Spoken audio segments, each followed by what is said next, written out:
only competition you have to worry about, Janice Vickery, they say she caught it near Princess Bay Boulevard and it was still alive when she took the skin off of it. Let me do that, please, Ruth. I'm sorry I touched them. Really. Why don't you feed Peter? Because I don't feel like feeding Peter. Now I feel like feeding Peter. I heard it screamed 3 minutes after she put it in because the water wasn't boiling yet. How much talent does it take to boil the skin of a cat and then stick the bones back together again? That's what I want to know. Oh, and I had a dream about it. I figured she did it in less than a day. And she ends up being one of the top 5s. And you spent a month growing atomic flowers. Don't you think you should finish getting ready? Finish. This is it. Are you going to wear that sweater?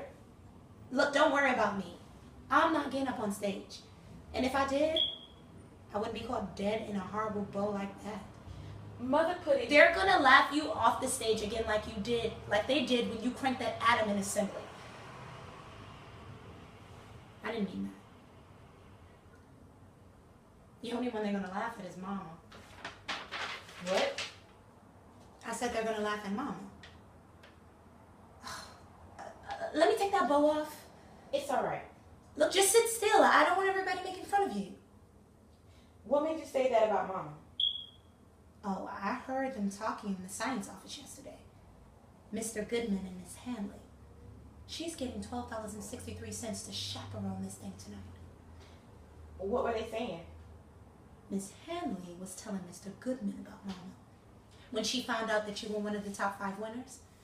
And he wanted to know if there was something wrong with Mama because she sounded crazy over the phone, and Miss Hanley said she was always crazy and she's always been crazy and she can wait to see what she'd look like after all these years.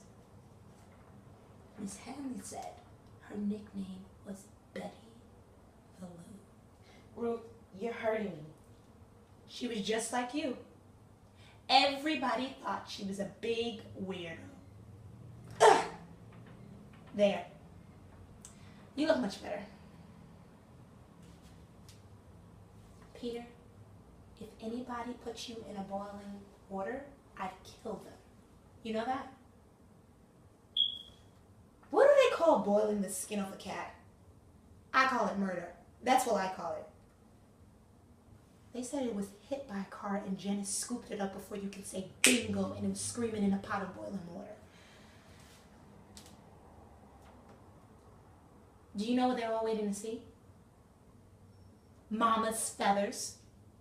That's what Miss Hanley said. She said Mama blabs as though she was the Queen of England and just as proper as can be, and that her idea of getting dressed up is to put on feathers it's to put all the feathers in the world and go as a bird. Always trying to get somewhere like a great bird. Don't tell Mama. Please. It doesn't matter.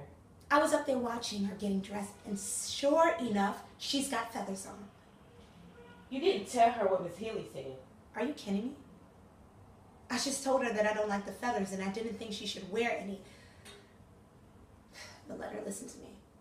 It doesn't matter. It doesn't matter? Do you think I want to be laughed right off to school with Chris Burns there and all? Laughed right after the school with your electric hair and her feathers on the stage and Miss Hanley splitting her sides. Promise me you won't say anything. On one condition. What? Give Peter to me. A taxi will be here any minute. And I won't have all the things ready. Didn't you see my speech? I mean it. Give Peter to me. He belongs to all of us. For me. All for me. What do you care? He doesn't mean anything to you anymore now that you got these crazy plans. Would you stop? If you don't give him to me, I'm going to tell Mama that everybody's waiting to laugh at her. Where are those tight I mean it. Give him to me. Does he mean that much to you? Yes. All right.